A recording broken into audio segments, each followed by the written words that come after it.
Bien-aimés dans le Seigneur, je vous salue encore une fois, nos précieux de notre Seigneur Jésus-Christ. Nous voici encore une fois dans notre émission Vie en Christ. Nous allons continuer notre enseignement. La semaine dernière, nous avons entamé le sujet peut-être le plus important, ou bien la partie la plus importante concernant le chrétien et la délivrance. Nous sommes en train de parler maintenant de la délivrance en tant que telle. La semaine passée, nous avons introduit des concepts très importants. Des concepts qui nous ont permis de classifier quelque chose. Quelle est cette classification? C'est en rapport à la possession en tant que telle, donc des esprits qui possèdent et des esprits qui influencent. Nous avons essayé de donner certains exemples afin de faire comprendre ces concepts très importants, parce que lorsque nous nous lançons dans ce métier, si je peux parler de métier ou de travail en rapport à la délivrance, nous devions connaître certains éléments, vous savez. Nous ne pouvons pas aller en aveugle. Vous savez, de toute manière, vous savez que tout métier demande une certaine connaissance. On ne va pas dans un métier en étant aveugle. Je ne dis pas que la délivrance est un métier en tant que tel, mais il y a des personnes qui en sont spécialisées. Pour quelle raison je dis cela? C'est parce que la délivrance fait partie de tous les enfants de Dieu. Tous les enfants de Dieu passent par une délivrance. Je ne dis pas que tous les enfants de Dieu passeront par une personne où vous allez forcément être à genoux, à terre, je ne sais pas comment on commence à chasser des démons en vous-même. Non, la délivrance, tous les enfants de Dieu passent par cela. Hein. Vous savez, je ne vais pas peut-être expliquer certains éléments, mais je vais vous dire que la délivrance aussi, c'est quelque chose de continuel. Vous comprenez?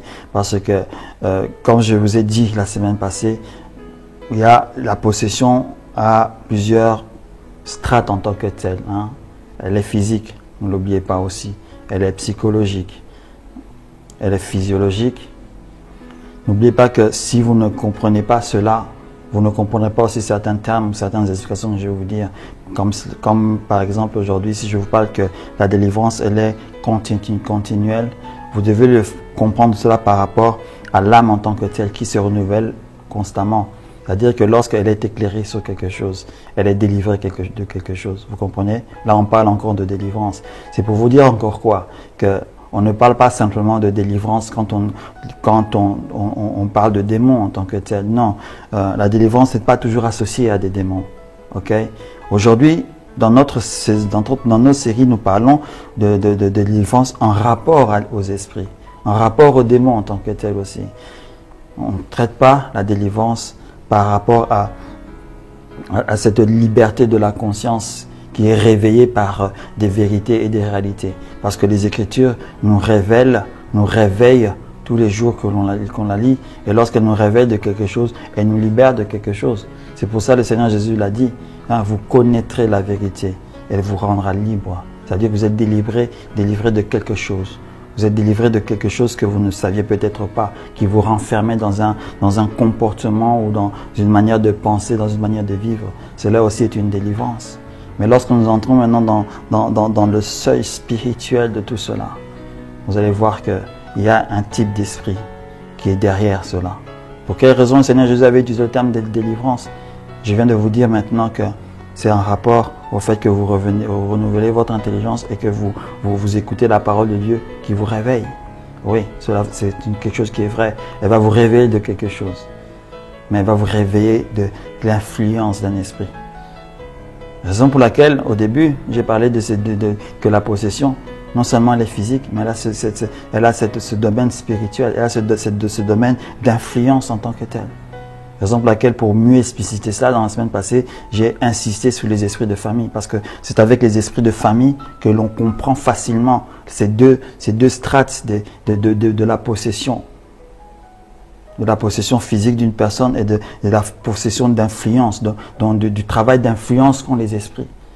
Vous savez, ces esprits ne sont pas, ils ne chôment pas. Vous savez, nous les hommes, nous chômons souvent. Nous les chrétiens, souvent, nous chômons aussi par rapport aux éléments de Dieu.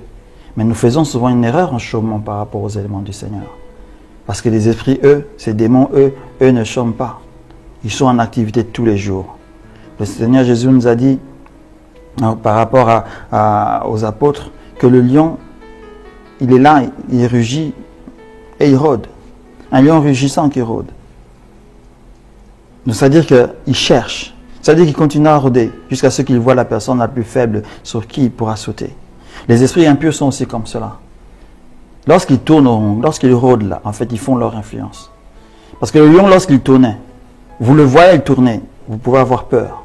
Il exerce une peur, il exerce une intimidation. Il influence par ça. Alors comprenons que aussi les esprits impurs font la même chose. Ils vont influencer pour vous permettre que vous puissiez ouvrir une porte avec votre faiblesse. Et à ce moment-là, ils possèdent au bien. Quelque chose que nous n'avions pas dit. Il y a d'autres esprits qui sont comme, je peux dire, des sortes de concierges d'une manière ou d'une autre. Ils viennent avec leur influence. Hein? Non, je peux pas. Non, le concierge, c'est peut-être un mauvais exemple. C'est comme des espions en tant que tels. Ils viennent, hein, ils font leur influence, ils font certaines situations, créent certaines situations pour que des portes s'ouvrent, pour que d'autres esprits en fait possèdent. Après, ils vont chercher un autre corps, une autre personne pour faire exactement la même chose. Donc, ça veut dire que ce sont comme des éclaireurs. Excusez-moi si je prends un peu ces termes un peu militaires. C'est comme des éclaireurs en fait. Ils sont mandatés pour influencer, pour permettre à d'autres esprits d'entrer. Vous savez que je le dis toujours, hein, on ne peut pas jouer avec le monde des ténèbres ou ce monde invisible parce qu'on ne le connaît pas. Il est tellement complexe, il y a tellement de réalités. Ce que je dis ici, ce que je partage avec vous depuis un bon moment, je peux me permettre de dire que ce n'est qu'une fraction de la réalité. Pour vous dire que je n'ai pas toute la vérité entre mes mains. Ce n'est qu'une fraction de la réalité en tant que telle. Il aurait été même préférable de dire qu'une personne qui était peut-être un sorcier et qui a été délivrée par le Seigneur aurait été la personne la mieux placée pour peut-être enseigner ces choses, placée peut-être pour effectuer des délivrances. Souvent on le pense, hein. Souvent on le pense. Beaucoup font des erreurs parce qu'il a été, entre parenthèses, agent du diable, agent de ceci, etc. Et quand il entre dans le ministère, que le Seigneur l'a appelé forcément pour entrer dans un ministère de délivrance. Non, ce n'est pas cela. Détrompez-vous. Vous pouvez être tiré de là, mais pas forcément pour que vous puissiez travailler pour tirer de là d'autres personnes. Non. Ça peut être oui, ça peut être non. Raison pour laquelle, lorsque vous venez à Christ, vous devez toujours connaître quelle est votre position en Jésus. Quelle est votre position dans le corps de Christ. Sinon, si vous ne connaissez pas votre position dans le corps de Christ, il vous sera difficile de servir correctement. Vous pourrez peut-être servir, oui. Vous pourrez peut-être amener un plus, oui. Mais pas de la manière dont le Seigneur vous a appelé de le faire. Et ça, ce n'est pas bon du tout. Ce n'est pas que le Seigneur vous punira à cause de cela. Mais pour moi, je définis cela comme vous êtes un peu responsable du frein du développement du corps. Vous comprenez? Et ce n'est pas bien parce que les temps sont en train de passer, les choses doivent être faites d'une manière correcte, entre parenthèses. Voilà, c'était qu'une grande parenthèse que j'ai ouverte en introduisant l'émission d'aujourd'hui. Alors, nous allons essayer de revenir sur la délivrance en tant que telle, la délivrance des esprits. Nous allons essayer de prendre deux paroles phares de notre Seigneur Jésus, dans lesquelles nous allons essayer de nous baser en parlant de cela. Et à partir de cela, nous développerons d'autres réalités, des réalités qui viennent en fait des expériences.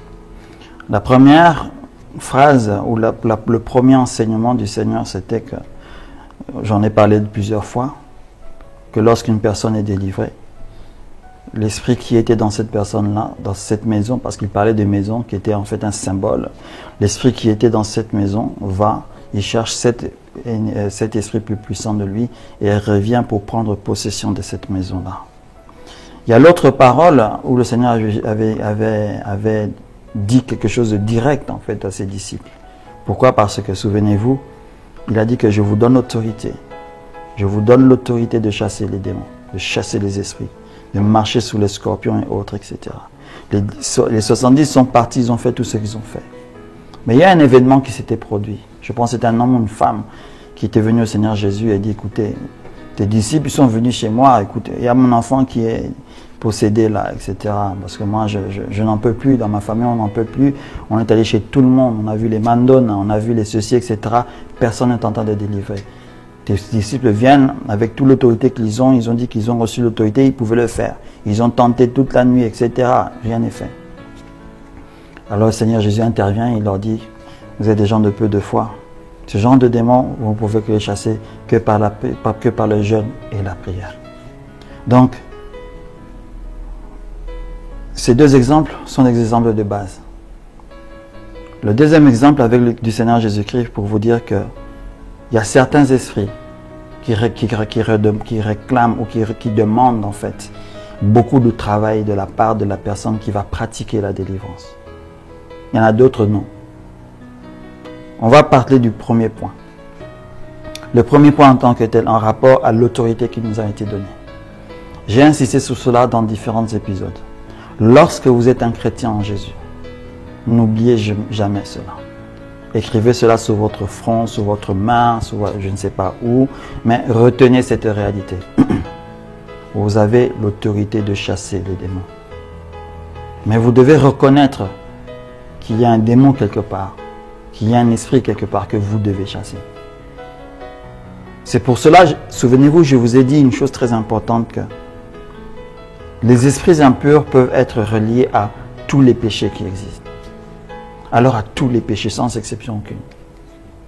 Mais forcément, ils ne sont pas toujours l'auteur de ces péchés-là. Ne l'oubliez pas.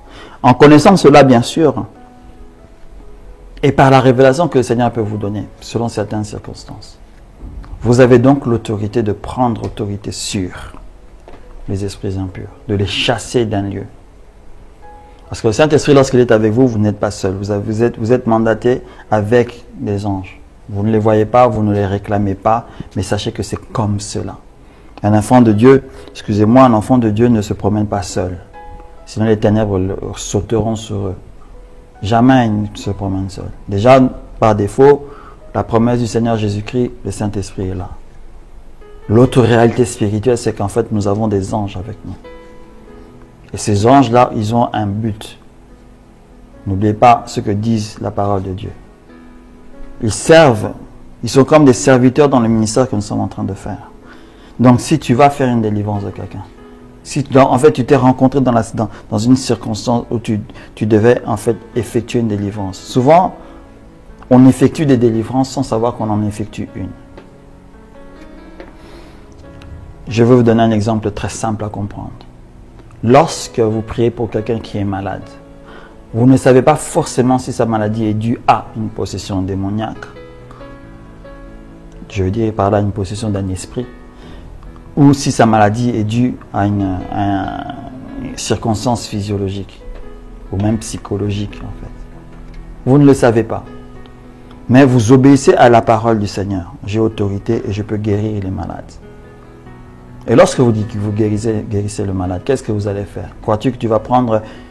Tu es comme un médecin ambulant, comme il y en avait dans les années, dans le 18e siècle ou 19e siècle, avec une trousse avec toi et tout un tas de médicaments, etc. Non. Tu ne vas pas dire, prends une aspirine, prends ceci, etc. Tu seras guéri. Mais là, tu as dit, le Seigneur dit que vous allez guérir les malades. Mais comment je vais guérir ce malade-là? Je vais déclarer quelque chose. Donc la foi me demande de déclarer quelque chose. Souvenez-vous de cet exemple que nous avons dans la parole de Dieu. Lorsque le Seigneur est allé voir la belle-mère, je pense, de Pierre, ou belle-sœur ou belle-mère, si je ne me trompe pas. Le Seigneur chassa la maladie. On n'a pas dit que le Seigneur l'a guéri de la maladie. Là, clairement, le disciple de Christ qui a écrit cette partie a voulu nous faire voir en fait que l'autorité que Jésus avait eue sous cette maladie a en fait entraîné une délivrance d'un esprit. Comprenez cela. Donc lorsque je vais chez quelqu'un qui est malade, je vais prier pour cette personne. Je ne vais pas forcément aller dire que non, parce que cette personne avait peut-être la grippe ou je ne sais pas quoi, esprit de grippe, esprit de ceci. Non. Ne faisons pas aussi les choses d'une manière non intelligente, d'une manière ou d'une autre, si je peux me permettre d'utiliser ce terme dans ce sens. Ce que nous devons d'abord nous déclarer, c'est que nous déclarons la guérison d'une personne. Je prie pour déclarer la guérison de cette personne-là. Ce qui va se faire spirituellement ou physiologiquement. Parce que vous savez que par la foi, je déclare quelque chose. Je crois que ma parole, au travers de la puissance du Saint-Esprit, va aller créer quelque chose. Si cette maladie était une maladie physiologique, quelque chose va se transformer dans son corps pour que la guérison puisse entrer. Dans l'autre cas, si c'était que cette personne était possédée d'un esprit qui agissait ainsi, dans ce cas-là, ma parole de déclaration fera que cet esprit puisse être chassé, puisse être quitté, puisse quitter le corps. À mon esprit, je vois cet exemple, je m'appelle très bien, c'est une image que je pense que je n'oublierai jamais jusqu'au retour de Jésus-Christ. Dans ma jeunesse, dans notre famille, on avait des livres, dans notre bibliothèque, c'était des encyclopédies. C'était en 12 tomes, d'autres livres parlaient de la nature, d'autres des éléments technologiques. Il y en avait un bien précis qui parlait en général de la médecine, etc. Il y avait une photo, ou disons un dessin, permettez-moi de le dire ainsi. Ce dessin-là était une reproduction d'un portrait fait dans les années 40 ou les années 30, mais d'un ancien portrait d'une personne ou d'un dessinateur, je ne sais pas connu du tout, mais c'était une représentation. Alors, regardez ce qu'il y avait dans ce dessin-là. Il y avait une personne qui était souffrante, assise sur une chaise. Comme c'était bien sûr une encyclopédie sur la médecine, etc., ça a défini toutes les maladies qui ont été représentées sur cette personne avec des esprits. Quand j'étais jeune, je me posais toujours cette question, parce que c'était un peu satirique l'image, mais en venant en Jésus des années après, étant donné que cette image m'a toujours marqué, j'ai compris après. Il y avait pour signifier les maux de ventre en général, il y avait deux esprits qui avaient mis une corde dans le ventre de la personne. Il y en avait un à gauche, un à droite. Ils commençaient à tirer. Donc ils étaient en train d'étouffer le ventre de la personne. Et la personne avait des douleurs. Pour les maux de tête, il y avait ce dessin qui me fait rire jusque maintenant. D'un petit diablotin qui avait un marteau avec, vous savez, je ne sais pas comment on appelle encore ça, les gros clous que souvent utilisent les menuisiers, hein, qui tapaient sur la tête de la personne. Et c'était pour signifier les maux de tête. Pour les problèmes des yeux, on voyait un petit diablotin qui avait une sorte de torche avec des flammes qui tirait un peu sur les yeux de la personne. Et il y avait un autre sur l'œil droit qui picotait avec des aiguilles et consorts. Ça fait rire, mais ça représentait le mal. Pour signifier les maux de gorge, on voyait à l'intérieur de la personne un petit diablotin qui avait une torche allumée. Voilà, quand on parle de maux de gorge, c'est chaud ici, etc. Donc, pour expliciter ça. Pour la maladie du cœur, on voyait un autre je pense que vous connaissez, vous savez, ce jeu-là de lancer des flèches, là. Hein, à tout moment, pop, il lance une flèche dans la direction du cœur. Il lance une flèche dans la direction du cœur. Pour exprimer le problème des poumons, on voit, comme le dessin montrait, des démons qui étaient à l'intérieur là, et vous voyez les alvéoles des personnes hein, qui sont dans le poumon en tant que tel. Ils sont là en train d'étouffer cela. Hein. Donc, vous voyez que quand vous respirez mal, en fait, c'est comme si vous avez une sensation où l'air n'entre pas complètement dans tous vos poumons là. Donc pour expliquer cet élément-là, hein, c'était des petits démons qui sont en train de pousser dans les alvéoles. C'était marrant. Franchement, le dessin en question était marrant, mais faisait comprendre tout. Pour expliquer la sciatique, c'était un esprit qui prenait la veine là hein, et la tordait là. Hein, elle la torde. Et on voyait l'image de la personne était comme si son pied était un peu levé pour signifier que hein, il a des maux de pied. Et pour expliquer à la fin les maladies de peau, il y avait un autre qui était comme un petit diablotin, comme un berger là, excusez-moi, comme un agriculteur là, avec une sorte de je sais pas comment on appelle cet outil là. Il est en train comme vous grattez le sol. Alors lui aussi il est en train de gratter la peau de la personne. En ce temps-là, je ne sais pas si cette image était datée des années 40, 30 ou déjà en 1800, etc. Mais le scientifique ou l'artiste qui a décrit ça, je ne sais pas si ça c'était tiré d'un livre religieux ou pas, mais c'était dans un livre, pour moi c'était dans l'encyclopédie scientifique. Et même les gens du monde comprennent que les maladies, il y a une influence qui vient de dehors. Je ne sais pas si vous comprenez ce que je suis en train de dire. Mais cet exemple me dit tout. Raison pour laquelle vous ne soyez pas toujours contre les courants qui disent que toutes les maladies qu'il y a dans ce monde, il y a des démons derrière. Ne soyez pas contre ce courant-là. Je ne le dis pas parce que je vous ai donné l'exemple de cette image-là. Non, pas du tout. Mais c'est pour vous faire comprendre qu'il y a quelque chose à comprendre. Pour vous ouvrir en fait les yeux sur cette réalité-là. C'est pour ça ma parole de foi, lorsque le Seigneur Jésus, dans l'exemple de la belle-mère, est allé, il a sûrement chassé cet esprit qui est en train de taper sur la tête là, de la maman. Il a fait une déclaration de foi. L'apôtre et l'évangéliste ne l'a pas repris dans le livre en tant que tel, ce que Jésus a fait, mais on dit qu'il chassa la fièvre. Est-ce qu'il a dit au nom de Jésus, fièvre va-t'en, ou bien il avait déclaré que la guérison entre et que la conséquence de cette déclaration était que l'esprit est parti, on ne sait pas. Donc dans mon exemple aujourd'hui, lorsque je vais prier pour quelqu'un, moi je ne sais pas si la personne a un esprit.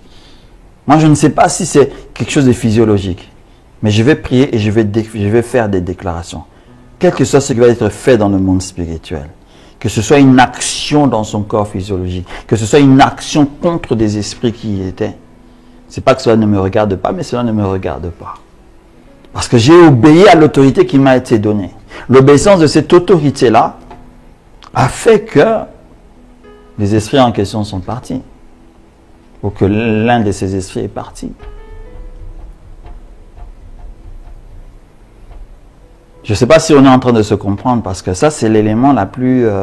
ou bien ce sont les éléments les plus simples dans le matière de la délivrance, les déclarations de foi. Parce que je sais et je suis conscient en moi-même que j'ai reçu l'autorité. Donc je peux me débarrasser de ces esprits-là qui sont en train de tourmenter les personnes. Je peux prier pour quelqu'un, ça va chasser des esprits. Je peux aller chez quelqu'un qui a un certain comportement. Je peux prier pour que ce comportement s'arrête. Pour savoir si c'était bel et bien un comportement qui a été déclenché par un esprit ou pas. Je ne sais peut-être pas. Mais, nous devons avoir quand même les yeux ouverts parce qu'il y a certaines circonstances dans la vie avec certaines personnes où on sait clairement que derrière ça, c'est un esprit impur. Je vais vous parler par exemple de tout ce qui touche en fait le domaine de la folie ou autre. On a l'exemple avec le fou de Gadara, où des esprits étaient dans cette personne-là. Des esprits qui font que cette personne se tourmente, s'enchaîne. Donc vous voyez déjà que le comportement de la personne n'est pas un comportement normal. Quand vous voyez cela, vous devez savoir qu'un esprit est derrière ces éléments. Ou plusieurs esprits, je ne peux pas le savoir. Mais il y a un esprit qui est derrière cette circonstance. Donc vous devez chasser cet esprit. Vous devez faire une déclaration de foi disant à cet esprit de quitter. Parce que vous comprenez une chose, ou bien comprenez une chose. Je le dis toujours, je le dirai toujours. De toutes les manières, moi je ne sortirai jamais de cette déclaration-là, de cette explication que je vais vous donner, par rapport à la vie chrétienne. La vie chrétienne est une vie de foi. Ne l'oubliez pas. Avant, la vie expliquée comme telle dans les Écritures était une vie de loi. Mais nous, en acceptant le Seigneur Christ, le Seigneur Jésus, on est entré dans une vie de foi. C'est par la foi que se font les choses. Comprenez-vous? Lorsque je vais aller prier pour quelqu'un, c'est par la foi que je vais aller parce que je vais déclarer que par ma foi, cette personne sera guérie. Ce qui va se passer tout autour, ce qui va se passer après, ne me regarde pas. J'ai obéi. J'ai laissé ma foi agir. Parce que lorsque le Seigneur Jésus avait envoyé les disciples en question, en leur donnant cette autorité, il devait aussi croire que ces éléments-là allaient se réaliser ainsi. Parce que on le dit, pour essayer d'expliciter ça un peu plus spirituellement parlant, que les anges qui sont à côté de nous souvent attendent que nous déclarions certaines choses, attendent de nous que nous déclarions certaines choses selon l'obéissance de la parole de Dieu afin qu'ils puissent agir. Je peux dire oui, si je me base par exemple à ce que je viens de vous expliquer, que ma déclaration de foi va faire que les anges vont entrer en action pour chasser les ténèbres, pour chasser une maladie si c'est lié à un démon, pour guérir s'il faut guérir si c'est lié à une action physiologique dans le corps de la personne. Le Seigneur a donné l'ordre, a donné ces dons-là, mais c'était leur foi qui devait déclencher. Donc tu dois savoir que par la foi, tu es capable de délivrer des personnes. Par tes propres déclarations, une personne qui peut être à côté de toi peut être libérée. Raison pour laquelle on comprend aujourd'hui que vous connaîtrez la vérité et cette vérité va vous rendre libre. Elle va vous affranchir. Parce que beaucoup d'esprits impurs, en fait, dominent dans la vie des personnes à cause de la non-connaissance. Parce que les personnes sont aveuglées par rapport à une réalité. Et lorsque vous réveillez la personne de cette réalité-là, l'esprit qui est derrière s'en va. Automatiquement, il part. Il n'a plus de force, il n'a plus de droit d'agir dans cette personne. On peut tirer plusieurs exemples par rapport à ça, vous savez.